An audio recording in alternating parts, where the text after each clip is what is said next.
Right then, I'm sat at home. I've not long come back from Cornwall, and I had a great session down there with a good friend that I haven't seen for quite a while.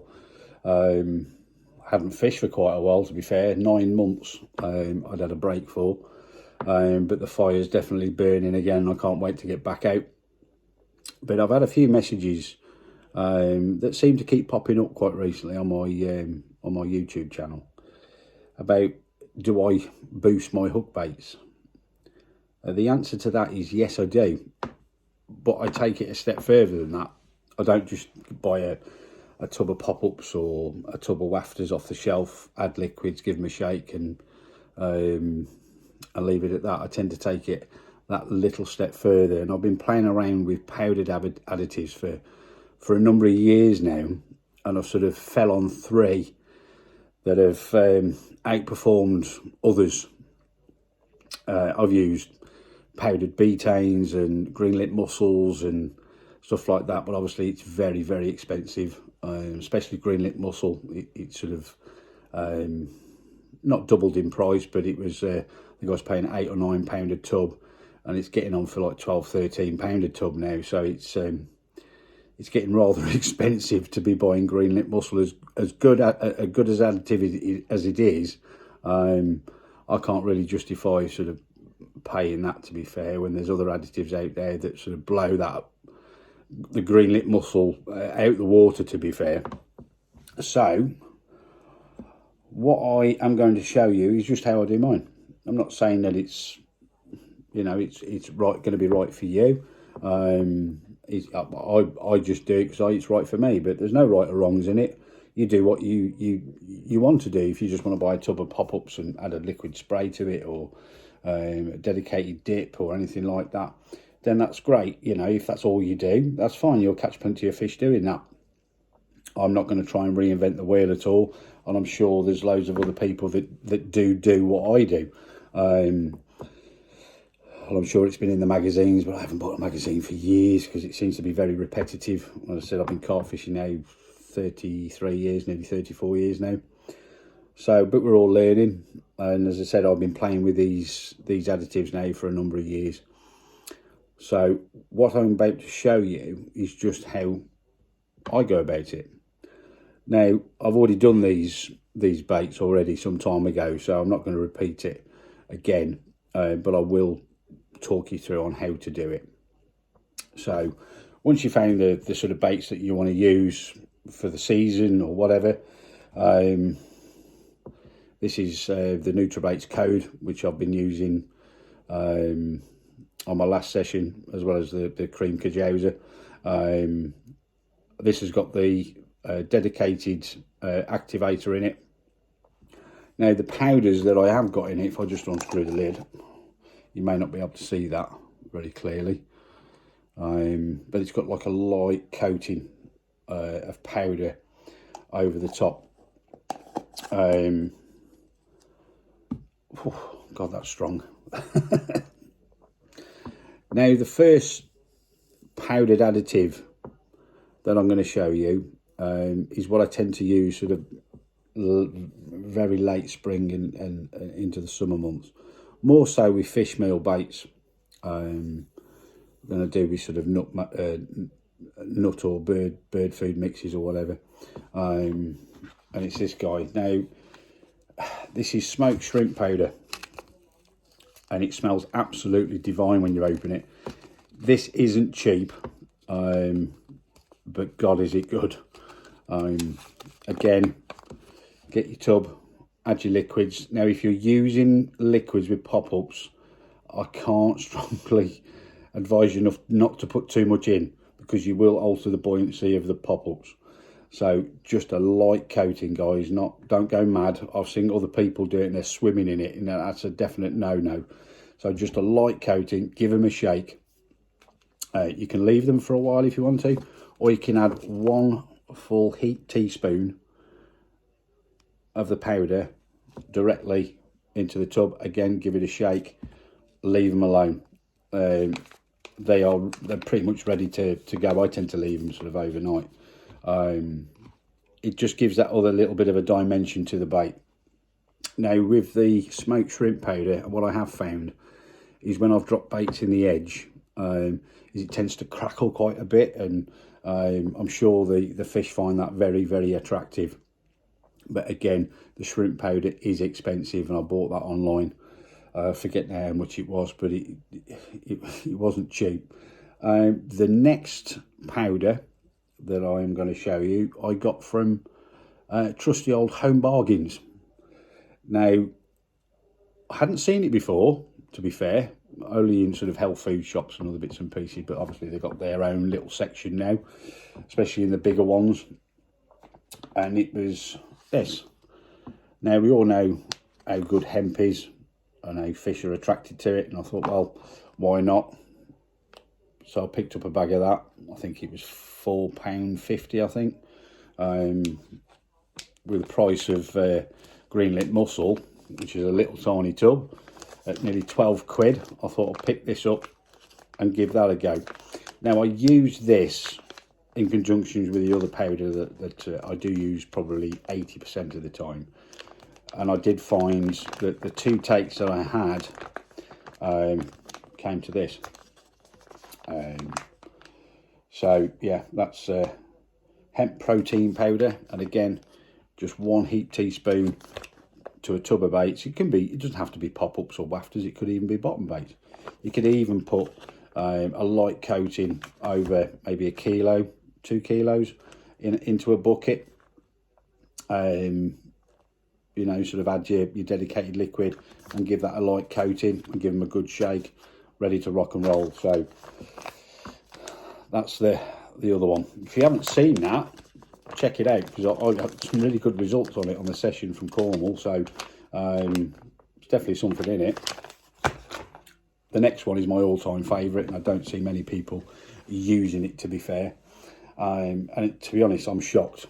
As I said, a lot of people jump on the latest fashion and God knows what else, but I do know that this powder is used in an awful lot of baits. Not in high levels, only 2 ounces, with obviously in conjunction with other additives as well. But I tend to use this purely for super boost in my hook baits. And again, it's just 1 heaped teaspoon to a tub of bait. Or, you know, in the summer months, I do go through an awful lot of bait, especially if they're having it, where I'll put, you know, sort of 3, 4, 5 kilos into a bucket, and give them a good dousing with this powder. And it's as cheap as chips, to be fair. You can buy it online. It's inexpensive, but God, do the fish love it. And I've actually seen fish tearing the bottom apart. So I will show you what it is without knocking everything off the table. And it's that. Now, this is yeast powder. I've seen people using the little tubs that you can buy from, I think it's Additives or Tesco's. A brewer's yeast. It's like a granulated type stuff, but this is just pure powder. I bought this and that was a full bag, and I've had it about 18 months now. I bought this for, I think it was a tenner with free carriage. And again, I use that an awful lot, and I've had some fantastic results by doing it. Some people think that, you know, you're doing something special. I'm not really doing anything special. All I'm doing is just dousing my free baits as well that I'm putting into the lake with a light coating of that. You don't have to go mad, because it'll go really stodgy if you do, but if you give it a light coating, then you'll have no problems in using a stick or using a spot or something like that. But that's what I tend to use, is yeast powder an awful lot. And I know that John Baker rates yeast an awful lot. I think he did a podcast not so long ago, and he did bring up the usage of yeast in his baits. And I know that some of the old school carpers played around with yeast an awful lot, and they found it to be very, very successful. It was very much on the hush-hush list for a number of years. I can understand why. Within I don't know, maybe a week or 2 weeks of a new syndicate water I was on. I was introducing baits. I wouldn't bait up if there was people on the lake, because that's definite no. I think angling etiquette should still be there, so I won't bait up when there's other anglers on. Don't think it's right. Doesn't matter how big the water is. Even if they say, yeah, crack on, you know, I still don't do it. I wouldn't like somebody baiting up while I'm fishing. So I tend to do it very early morning, before work, or if I know there's nobody on, then I'll go as well after work and put in a few baits as well. And I always use the yeast powder, put them in spots. Now, when I've been down to check those spots, what was once what they used to call weedy corner, one part of it is completely clear, where they've absolutely ripped the bottom apart. Now the baits have been whole, they've been chopped, they've been crumbed, so there was a different feel than just little round balls. But they all had the yeast powder on them. Now that's what I tend to do with my hook baits. Have a play around, see what you think, see what the results are. Can pretty much guarantee you that if you fish 2 rods or 3 rods or whatever, if you use one rod just with normal boilies, with no dips or anything like that on them, but the other rod has, I can guarantee you that the one that's got the especially the yeast powder, I mean, you could even sort of drop your hook bait before you cast out into your dip, but the stickier the better, to be fair, and then obviously dunk it in some of the yeast powder before you cast out. I can guarantee you that you'll have more takes on the one rod than you would on the other. So that's how confident I am in it. I never ever question my bait at all. Obviously, you know, if you don't get a take, you know, sometimes that happens to us all, but 9 times out of 10, you know, you get some fantastic results on it. And I tend to write down my results. I normally put them in my phone now. Years ago I used to write it in a pad, but I tend to use my phone an awful lot, use the memo, so I can go back and see what I did on that particular day and what the weather conditions were like, etc, etc. It's all little things to your armoury that you can use. I'm not into keep swapping and changing my baits. As I said, I tend to stick with one throughout the whole of the year. Some people sort of change, you know, when it starts getting colder, they change and they start swapping baits. I'm thinking, that's crazy. You know, you've done all the hard work during the spring and the summer to change it. You know, that can be one of the hardest months, you know, that you can fish through. Some people obviously don't fish through the winter. I do. I'm not a fair weather angler by all means, but I tend to stick with the same baits, whether it be a fish meal or not.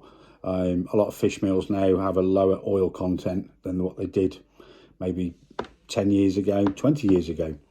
But I tend to stick with the same baits throughout the whole of the year. If results start dropping off, then yes, I will change and I'll put, you know, sort of high vises on or whatever. It's just something else.